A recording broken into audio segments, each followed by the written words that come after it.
Ако немаш ништа карта, немаш ништо. Ја не живеам, викам, јас немам собствена куќа, немам нити куќа, нити документ од куќа. Нормално е тоа, не можеш да имаш документ од куќа ако немаш куќа, собствената.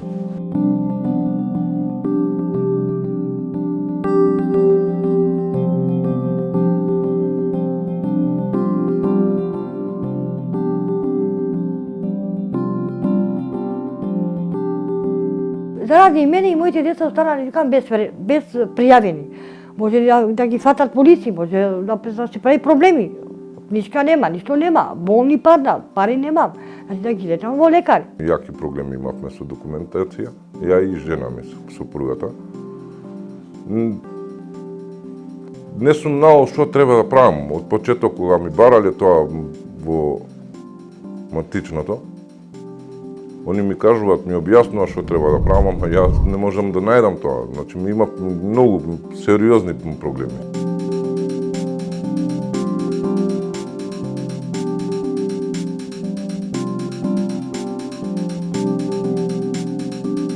Кога требаше да ме пријави некој, сум отидол кај сестра ми и замолев сестра ми, викам, сестро, викам, мора да дојдеш ти со мене, викам, со документ, со лична карта, со документот од куќа, да ме пријавиш на твојата адреза.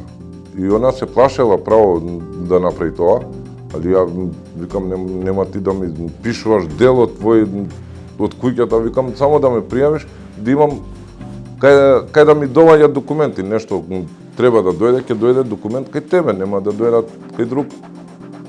И така некако ја убедив и дошла, отидовме по нотари, по адвокати, изјави, ова, предадовме и така некако дадовме до лична картата.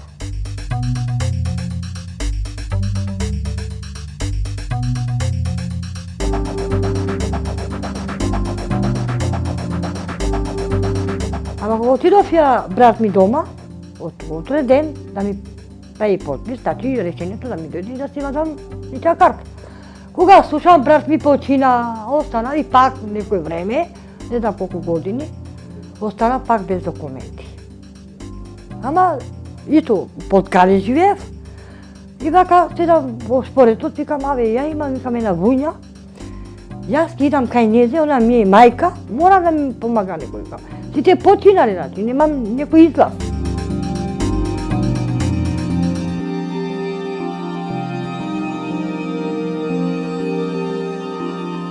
Имав случка тоа, ми побара лична карта, им вадам документ извод. Вика, дечко, ти треба лична карта да имаш. Викам, немам. Зошто немаш? Поради, викам, не можам да извадам и барат да пријавен стан. Ја немам собствена куќа, викам, немам документ од куќа, викам, и не можам да вадам лична карта. Све тоа проблемот беше само заради имотен листот. Имаш право со лична карта да дигаш кредит, да си вадиш социјално, да си вадиш ти што сакаш, у бiro да се пријавиш. И сакаш да си дигаш некој телефон пример во преплата. Си даваш лична карта, сакам телефон преплата. Ја даваш лична карта, да си имаш ти што сакаш. Ако немаш лична карта, немаш ништо. Ѓабе ти извод, ѓабе ти државанство, ѓабе ти е све. Доказа е само лична карта. У ауту ќе се качиш, на тој момент немаш пари 100 динара, да ја пуниш картичката, ти барат, пример, лична карта. Ти може да лажиш, не кај мене или не кај ова, само да не ти пишат казна.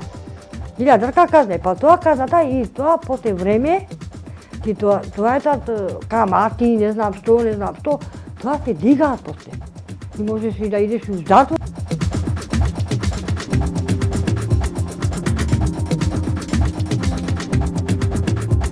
Радоста на таа жена на вистина на 43 години да ја земеш првата лична карта и те како беше голема, затоа што после тоа покренавме постапка и за нејзините две деца. Веќе во тоа време беше мажена и сега има две деца. И ова за нас беше интересен случај, бидејќи генерацијски се пренесува проблемот, значи мајката немаше прва лична карта, па незината ќерка исто така немаше извод на родени во матичната книга на родени и нејзините деца на ќерката, значи и тие деца беа непријавени. Така да ние овој случај го решивме некаде за година дена, што добро беше што и самото семејство и засегнатата страна соработуваа со нас побрзо за да го убрзаме тој процес и сега веќе сите тие како семејство имаат сите документи и може да си ги уживаат одредени човекови права во нашата држава.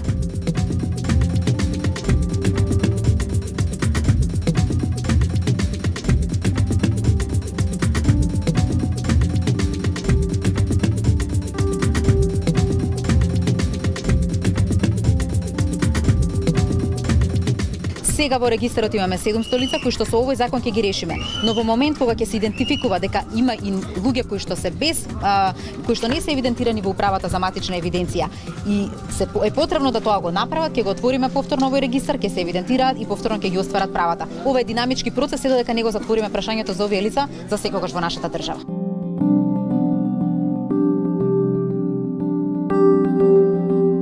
Ова е дел од решението. И навистина мислам дека во значителна мерка ќе им ја олесни нивната ситуација и така тешка ситуација, бидејќи ви кажав, долги години трае постапката за дополнителен упис.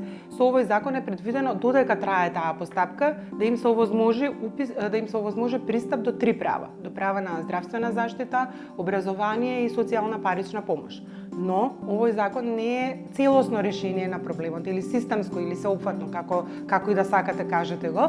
Значи, она што јас, како што кажав, е дел од решението, ќе им се овозможи пристап до овие права, но она што ние апелираме е конечно да се реши овој проблем, значи да се донесе едно добро законско решение, пред се тука мислам на законот за матична евиденција, да се донесе едно добро законско решение со кое што ќе се овозможи брза, ефикасна постапка за дополнителен упис, но истовремено, значи не само да се решаваат сега идентификуваните случаи, туку и да се превенира во иднина да трае волку долго самата постапка и да се креираат нови и нови случаи на лица без граѓански идентитет.